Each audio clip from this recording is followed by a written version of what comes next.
Selamat pagi, adik-adik remaja, Bapak, Ibu, Saudara, murid kelas dewasa dan senior.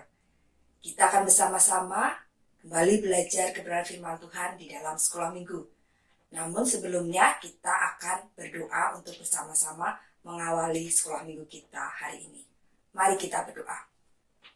Bapak, terima kasih untuk hari ini kembali kami boleh bersama-sama belajar kebenaran firman Tuhan di dalam sekolah minggu, meskipun masih secara online, tapi kami mengucap syukur Tuhan terus memberkati kami, menyertai kami, dan memberikan pengertian dalam kehidupan kami, sehingga hari semakin hari kami boleh menjadi anak-anak Tuhan yang mengerti akan firman Tuhan dan memahami setiap kehendak Tuhan di dalam kehidupan kami. Kami boleh semakin bertumbuh dan mendapat pengenalan yang benar di dalam Engkau Tuhan.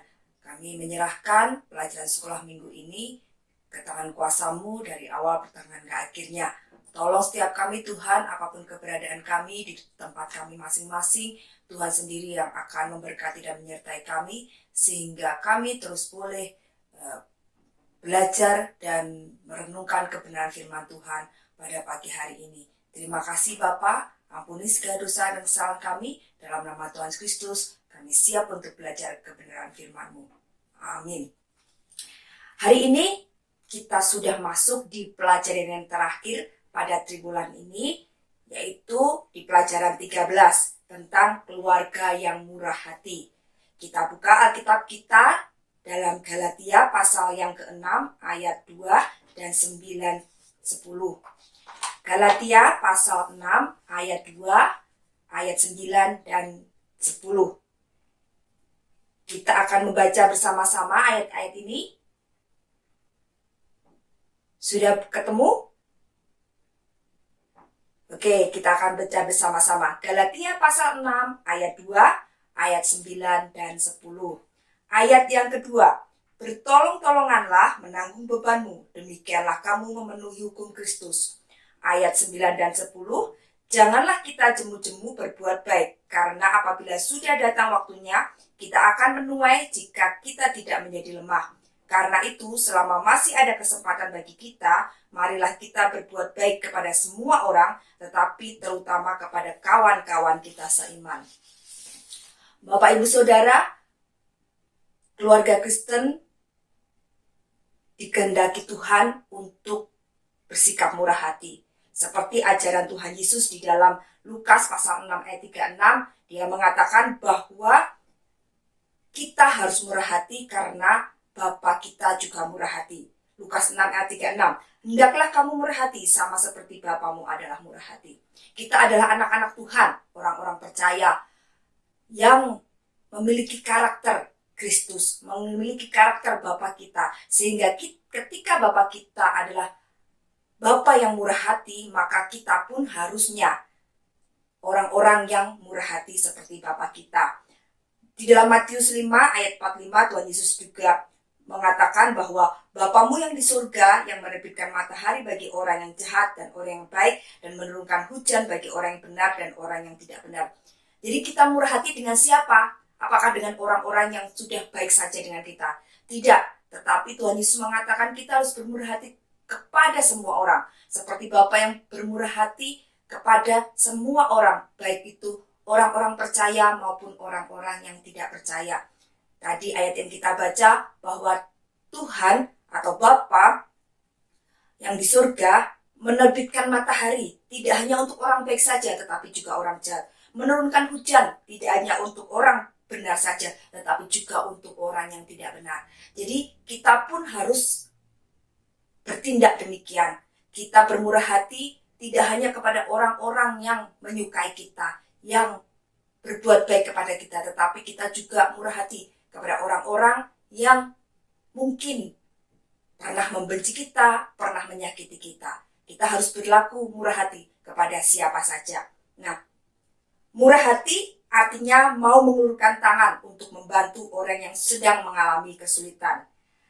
Keluarga Kristen harus bersikap murah hati, bukan bersikap kikir. Kikir artinya mengeraskan hati atau menutup pintu hati untuk tidak menolong memenuhi kebutuhan orang lain. Sifat kikir mewarnai orang-orang yang belum bertobat. Tetapi orang-orang yang sudah bertobat, hendaknya dia murah hati. Karena di dalam satu bagian dari buah roh dikatakan bahwa ada kemurahan di situ. Jadi kemurahan atau murah hati adalah buah roh yang dihasilkan oleh setiap orang percaya. Nah, tadi saya mengatakan bahwa kita menolong harus siapa saja, tetapi siapa saja itu siapa ya? Yang pertama-tama yang harus kita tolong adalah keluarga kita, ya, keluarga kita sendiri. Ya, ada orang-orang yang kadang kita melihat ketika hidupnya berkelimpahan, ketika hidupnya berkecukupan, tetapi dia memiliki sanak saudara yang hidup berkekurangan dan menutup mata, tidak peduli. Ada beberapa orang yang seperti itu. Bahkan hitung-hitungan dengan keluarganya sendiri.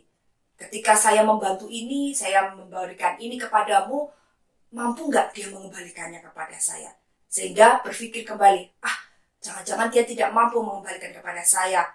Dan akhirnya tidak mau membantu. Tetapi Tuhan mengajarkan kepada kita yang harus kita lakukan terlebih dahulu adalah menolong keluarga kita.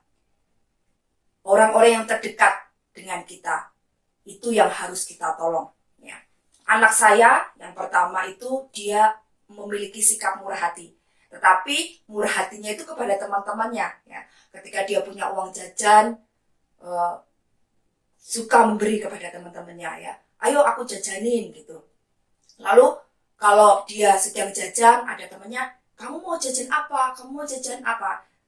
Dia murah hati sekali dengan temannya. Tetapi ketika di rumah dengan adiknya, perilakunya atau sikapnya itu berbeda gitu ya. Dengan adiknya tidak semurah hati kepada teman-temannya. Jadi saya suka memberitahukan kepada dia bahwa adikmu itu saudara kamu satu-satunya. Ya.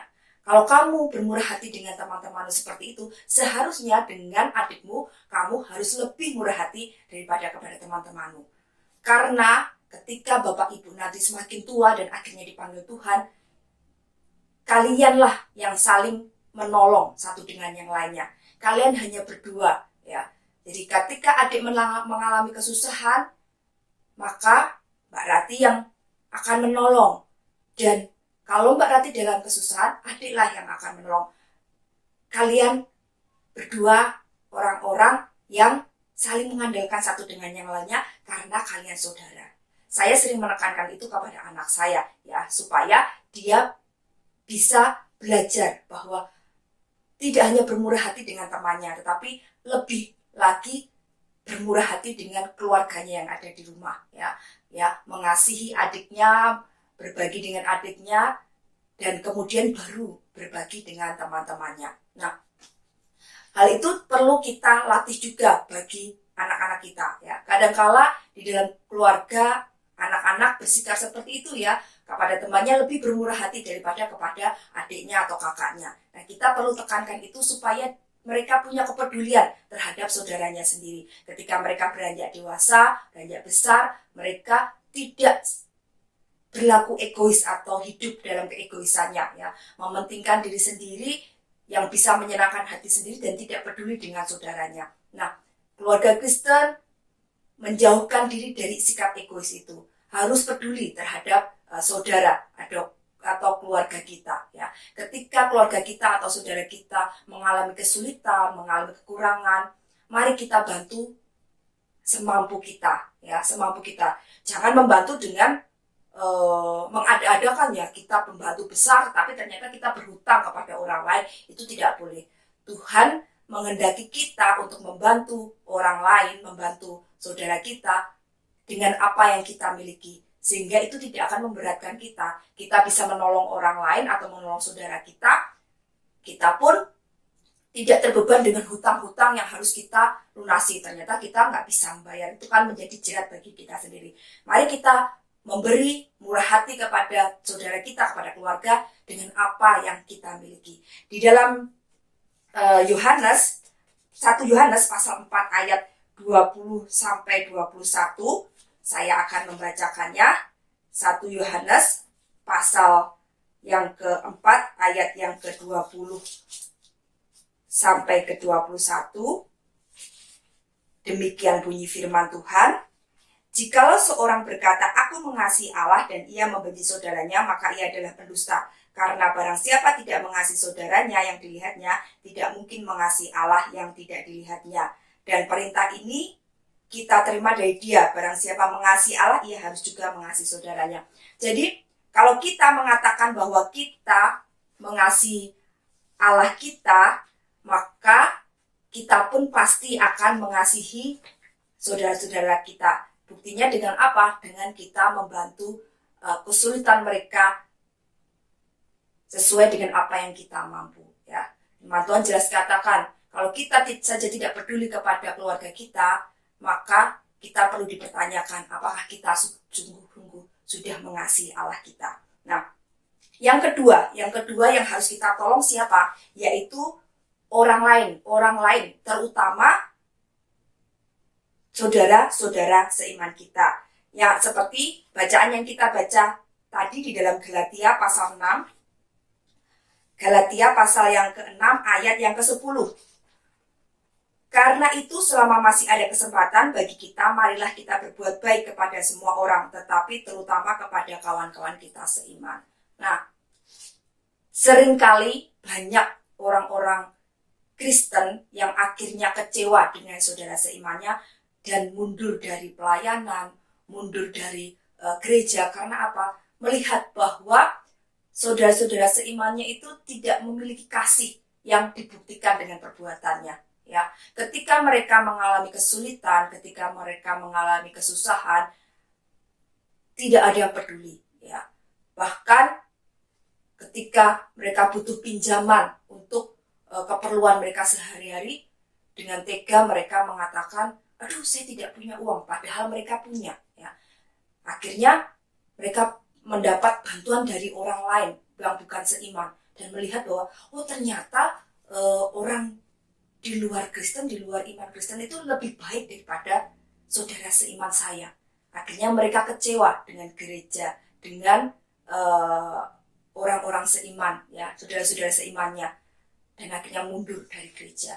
Nah, jangan sampai itu terjadi di gereja kita. Keluarga Kristen, mari kita peduli kepada saudara-saudara seiman kita khususnya. Ya. Baru kita melangkah ke orang lain. Mari kita perhatikan jemaat di gereja kita terlebih dahulu, baru kita memberikan bantuan ke tempat lain.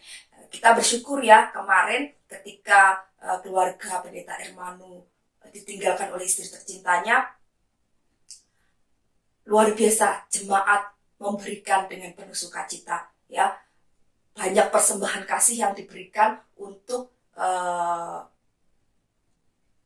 persembahan duka cita buat Pendeta Ermanu. Dan luar biasa, bahkan jemaat-jemaat yang mungkin hidup dalam pas-pasan pun memberikan yang terbaik. Nah, itulah yang terjadi ketika kita hidup bersama-sama di dalam jemaat gereja. Kita saling membantu. Mungkin kita tidak bisa memberikan banyak, ya.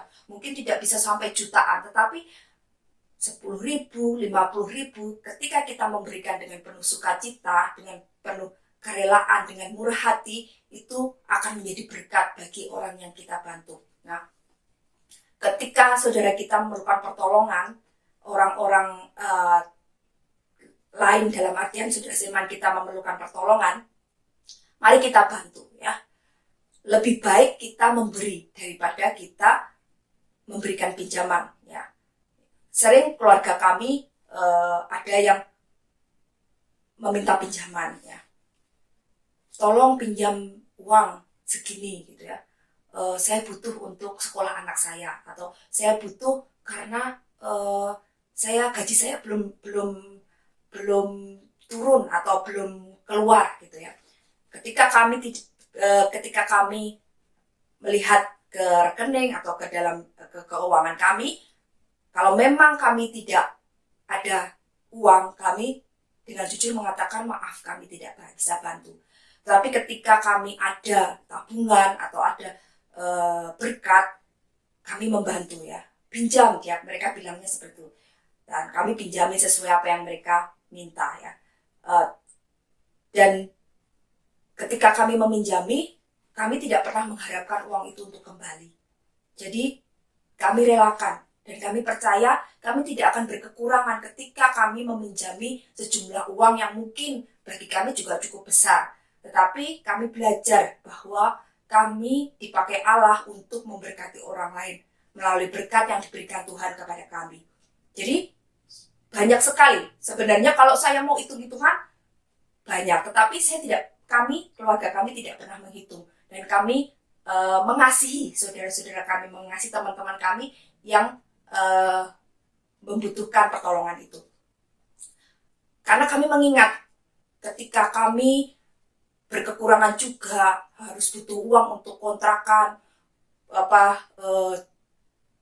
istilahnya sudah jatuh tempo, wah ini kurang beberapa hari lagi kita harus bayar kontrakan, uang cuma segini. Rasanya sedih gitu ya, mau cari uang kemana, pinjam ke sana nggak ada pinjam. Jadi kami merasakan kesusahan itu ketika uang kami pas-pasan dan masih harus membeli makanan gitu ya. Ketika waktu itu kami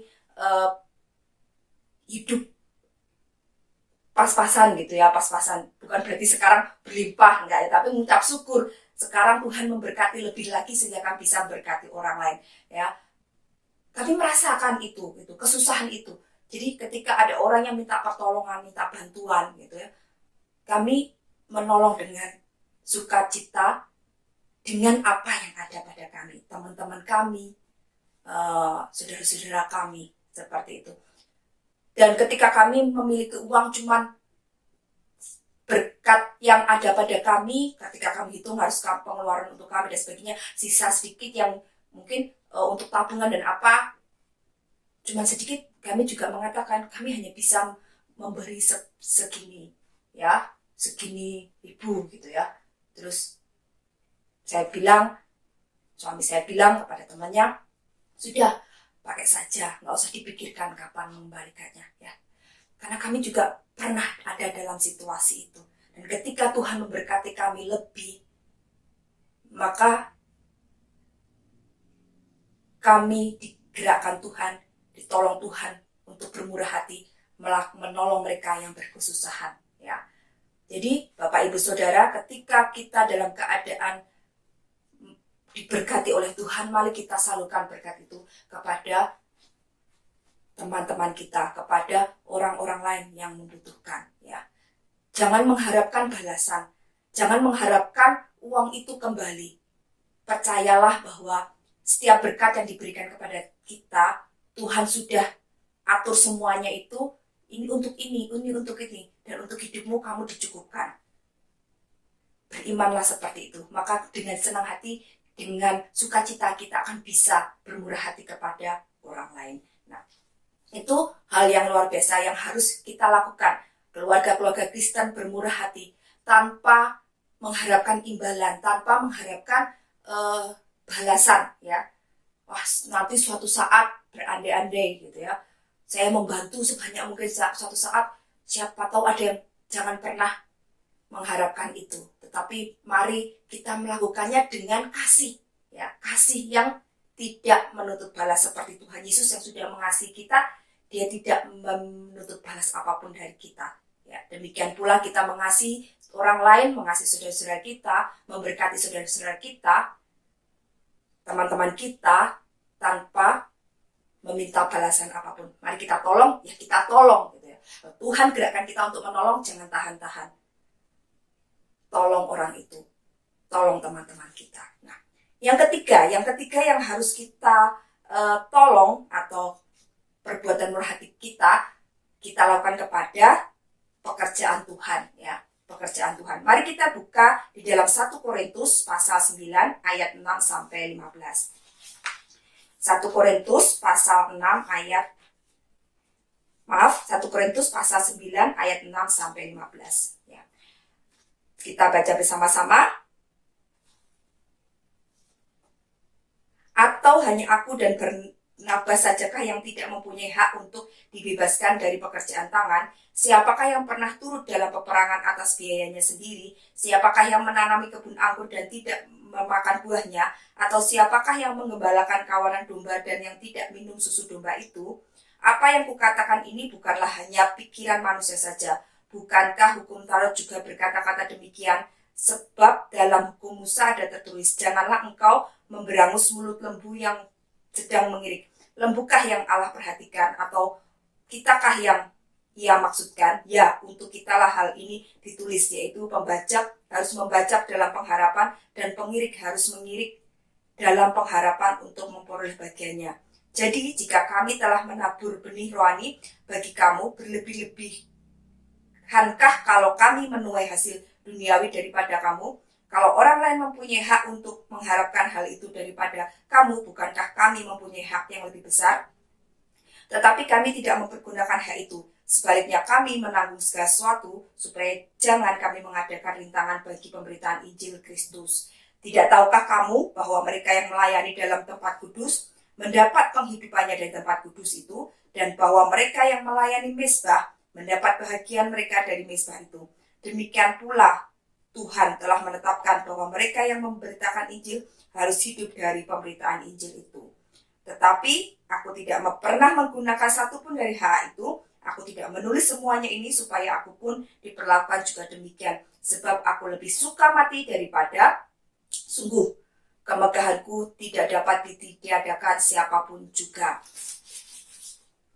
Nah, Rasul Paulus pada saat itu kepada jemaat Korintus menjelaskan bahwa pekerjaan Tuhan itu memerlukan biaya, memerlukan uang. Siapa yang bisa mencukupinya? Yaitu orang-orang jemaat di Korintus. Dan Rasul Paulus sebagai pemberita Injil seharusnya mendapat bagian penghidupannya dari persembahan orang-orang Korintus. Tetapi dia tidak mempergunakan hak itu karena dia tidak mau menjadi batu sandungan bagi orang lain. Tetapi sebenarnya dia berhak untuk mendapatkan penghidupannya atau berkatnya dari pekabaran Injil itu, dari persembahan orang-orang Korintus. Nah, di dalam gereja kita juga banyak program ya yang harus dilakukan. Ya. Tiap tahun pasti ada rapat urusan gereja atau sekarang dinamakan saya lupa. Kalau dulu rapat urusan gereja ya, untuk menetapkan anggaran belanja yang harus digunakan satu tahun itu ya, dari seksi-seksi yang ada ya, ada WBI, ada PPI, ada pemuda, ada sosial, ada bagian umum, inventaris, sekali ya, dan semuanya itu butuh biaya, butuh uang untuk melakukan setiap program-program mereka. Nah, dari manakah uang-uang itu? Ya, uang-uang itu adalah dari persembahan jemaat, dari persembahan keluarga-keluarga Kristen yang berjemaat di gereja itu.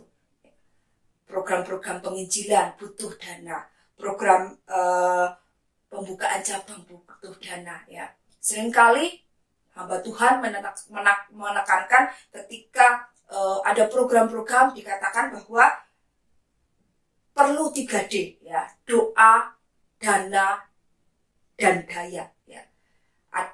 Ada doa yang harus kita lakukan, ada tenaga-tenaga atau orang-orang yang bekerja di dalamnya, dan juga ada dana atau uang yang dibutuhkan untuk pelaksanaan program itu. Nah, bagian kita keluarga Kristen adalah mendukung program-program ini ya, melalui doa, melalui dana maupun daya ya.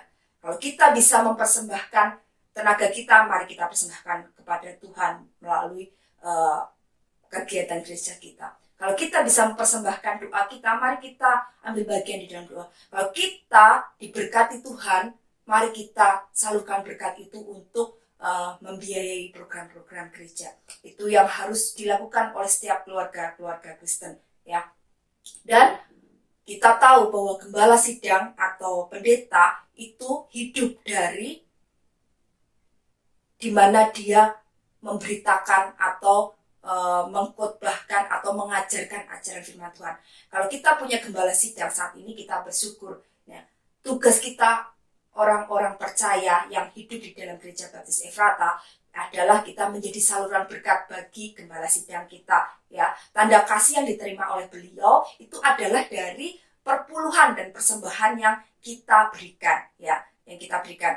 Mari kita memperhatikan gembala sidang kita. Mari kita memperhatikan hamba Tuhan yang Tuhan percayakan di gereja kita. Ya.